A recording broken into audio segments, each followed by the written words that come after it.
Selamat malam, salam sejahtera buat kita semua. Saya Elza dari Universitas Nurdin Hamzah. Senang sekali saya bisa bersama-sama berpartisipasi mengikuti sertifikasi BNSP Penyuluh Anti Korupsi yang diselenggarakan oleh LSP P3 PIB. Baik, saya izin untuk share screen-nya ya. Udah terlihat belum? Belum, Bu. Oke. Bentar. Gimana? Udah? Udah terlihat ya? Bapak dan Oke, sip. Bapak dan Ibu udah terlihat semua ya? Sudah, Bu. Sudah, Bu, sudah. Ya. Baik. Bentar.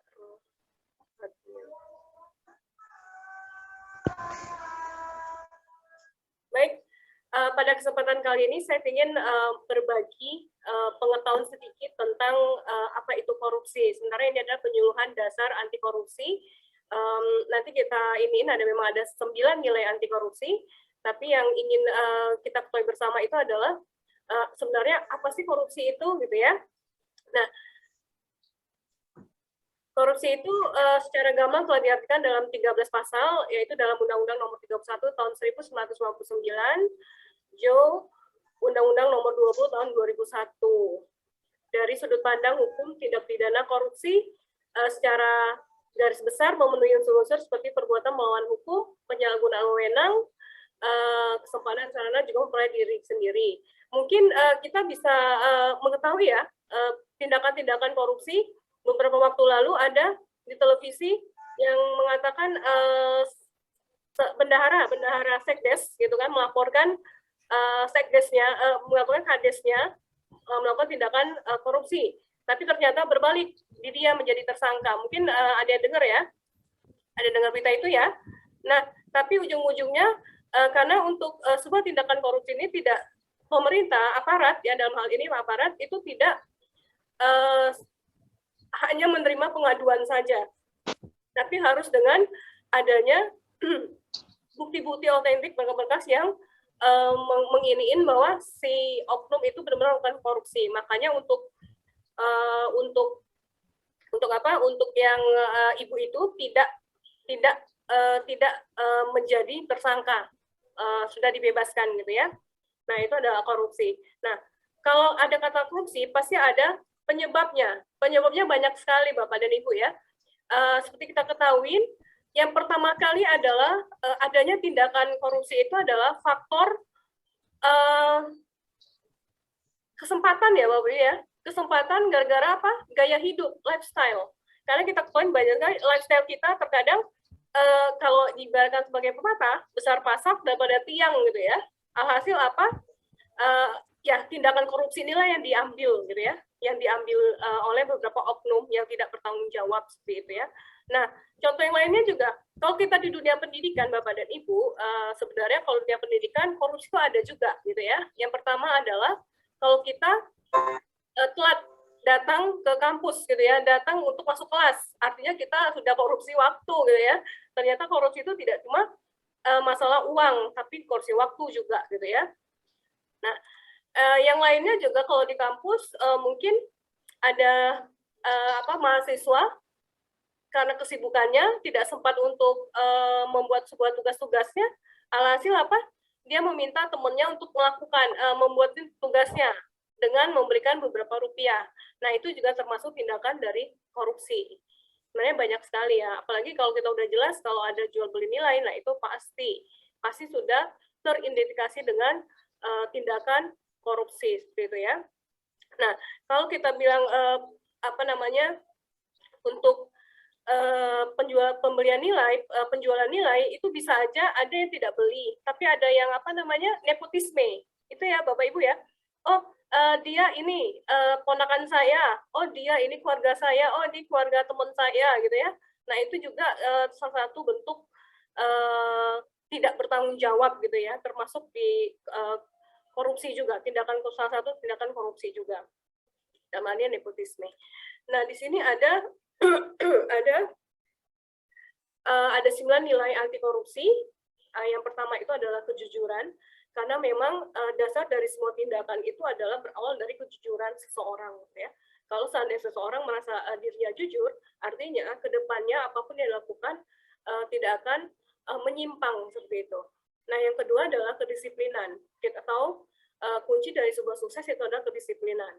Nah, kedisiplinan tadi yang saya sebutkan ada di kampus, yaitu datang tepat waktu, apa semua gitu ya. Begitupun dalam urusan di aparat pemerintahan. Nah, kedisiplinan tingkat tinggi harus terus ditingkatkan gitu ya. Kepedulian ini kita tidak bisa memejam mata Bapak dan Ibu. Kalau ada di sekeliling kita, di sekitar kita, ada yang membutuhkan itu. Nah, kenapa ini termasuk nilai-nilai anti korupsi? Karena memang kepedulian ini sebaiknya kalau kita ada teman atau keluarga atau tetangga yang membutuhkan kebutuhan, yang memerlukan kebutuhan bantuan kita, sebaiknya kita segera membantunya, Bapak dan Ibu. Nah, itu juga salah satu langkah dalam pencegahan tindakan korupsi. Gitu. Tanggung jawab artinya di mana ada pekerjaan yang dibebankan kepada seseorang, itu harus mampu untuk mempertanggungjawabkannya, bekerja dengan sebaik mungkin, ya, bisa menghasilkan pekerjaan yang lebih baik lagi. Maksudnya di koridornya, Bapak dan Ibu. Jadi kita tidak tidak menyeleweng seperti itu, ya. Nah, kerja keras, kesederhanaan, kemandirian, dan keberanian keadilan itu termasuk juga nilai anti korupsi. Nah, di mana kesederhanaan ini maksudnya walaupun dia kaya raya, tapi dia tidak menunjukkan harta bendanya ke orang lain, sehingga orang yang melihat itu akan menjadi iri kah atau apa, ya, jadi kepengen juga memiliki padahal dia tidak mampu. Nah, itu yang namanya lifestyle tadi, mengharuskan mendapatkan sesuatu yang mewah tapi sebenarnya dia tidak mampu. Nah, itu juga termasuk kesederhanaan tadi. Kalau keberanian di sini adalah kalau di sekitar kita terlihat ada sebuah tindakan korupsi, kita tahu ini, ya, kita tahu si A, si B melakukan sebuah tindakan korupsi, baik itu skala besar, kecil ataupun menengah. Nah, kita harus berani untuk memberikan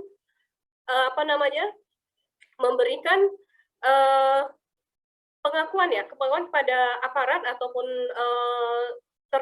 unit terkait, untuk kita berikan informasi bahwa telah terjadi tindakan korupsi seperti itu. Nah, kita harus berani dalam memberikan informasi yang terkait. Tapi jangan sampai seperti yang saya contohkan di awal, ya, yang kades sama sekdes bendaharanya gitu, ya. Jadi harus punya berkas, harus punya bukti gitu, ya, kalau kita mau melaporkan segala sesuatunya, karena jangan sampai memalukan diri sendiri pastinya seperti itu. Gitu. Nah, mungkin yang lainnya itu adalah di dalam sebuah penyuluhan anti korupsi ini ada kode etik. Nah, ada 4. Yang pertama religiusitas, yaitu pasti saya rasa semua kita mempunyai keimanan kepada Tuhan Yang Maha Esa sesuai dengan agama yang kita anut masing-masing. Terus kita menjaga amanah. Kalau kita percaya sama Tuhan, kita juga harus menjadi amanah, orang yang amanah gitu, ya. Setiap beban atau tanggung jawab kita selesaikan dengan sebaik mungkin. Integritas, yaitu mematuhi dan melaksanakan peraturan yang ada. Nah, mungkin kita bekerja di sebuah instansi, untuk hal ini kita ada di ASN, ada juga di UNH, dan ada juga tempat lainnya. Nah, artinya kita harus mematuhi dan melaksanakan peraturan yang ada. Profesionalisme. Nah, profesionalisme ini artinya kita bukan berarti mau melindungi teman, sementara teman itu memang melakukan tindakan korupsi, artinya salah gitu, ya. Nah, akhirnya kita tidak melaporkan gitu, ya. Karena apa? Karena itu saudara saya, itu teman saya gitu, ya. Jadi nggak mau diiniin gitu, ya. Nggak mau kalau dikadukan gitu, ya. Nah, itu salah. Jadi profesionalisme adalah benar-benar berani, ya, mengatakan kebenaran walaupun itu adalah keluarganya ataupun temannya, seperti itu. Nah, keadilan kepemimpinan etika juga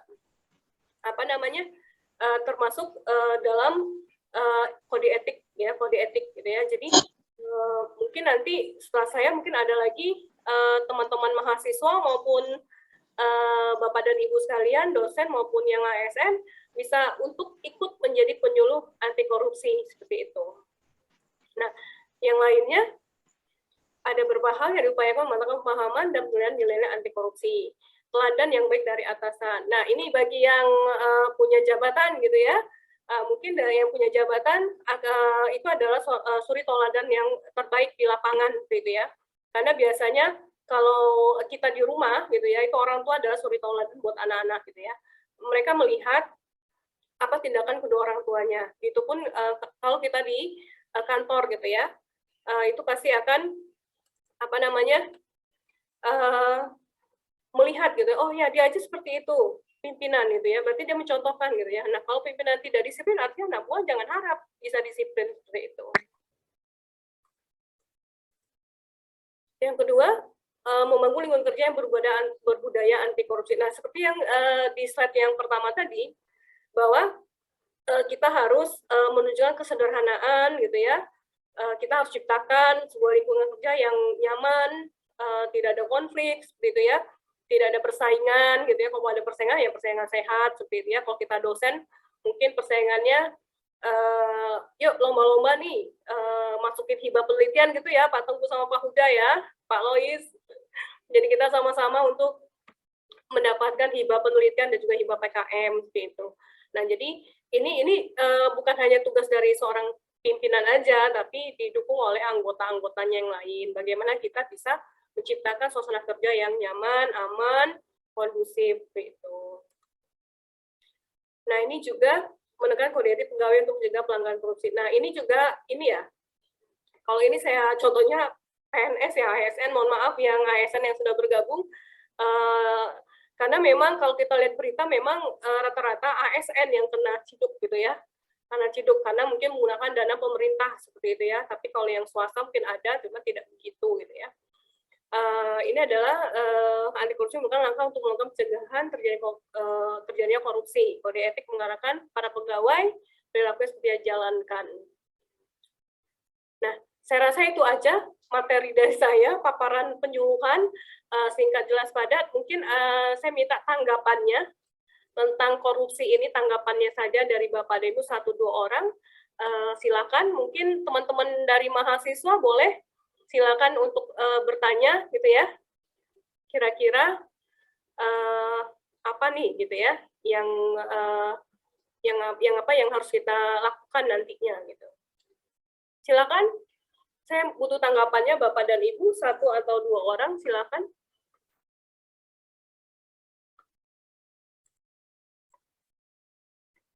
Pak Tengku, udah? Pak Lois? Tentang korupsi nih, mungkin kita kan bisa dengar ya berita-berita korupsi di mana-mana gitu ya. Nah, itu gimana itu solusinya gitu? Solusi untuk memerangi tindakan ini. Teman-teman mahasiswa mungkin silakan. Teman-teman mahasiswa.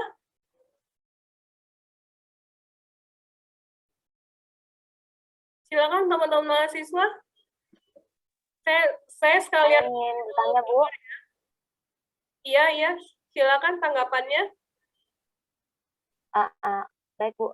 Saya ingin bertanya, untuk segitu banyaknya kasus-kasus korupsi yang kita lihat pada saat ini, apakah menurut Ibu untuk hukum yang ada di Indonesia ini kurang keras atau kurang buat efek jera terhadap si pelaku, atau gimana, Bu? Makanya terus terjadi korupsi di Indonesia ini yang sampai sekarang mungkin kasusnya nggak kelar-kelar atau makin banyak gitu, Bu. Terima kasih. Pertanyaannya baik sekali. Feby ya? Febiola ya? Bu. Iya. Ya, terima kasih. Bukan berarti dari aparat kita atau pemerintah itu sudah ini ya, sudah apa namanya, lembek gitu ya, lembek, nggak ada aturan, kurang tegas, kurang apa gitu ya. Tapi memang balik lagi ke individunya. Seperti tadi religiusitas tadi, yaitu ketakwaan pada Tuhan Yang Maha Esa.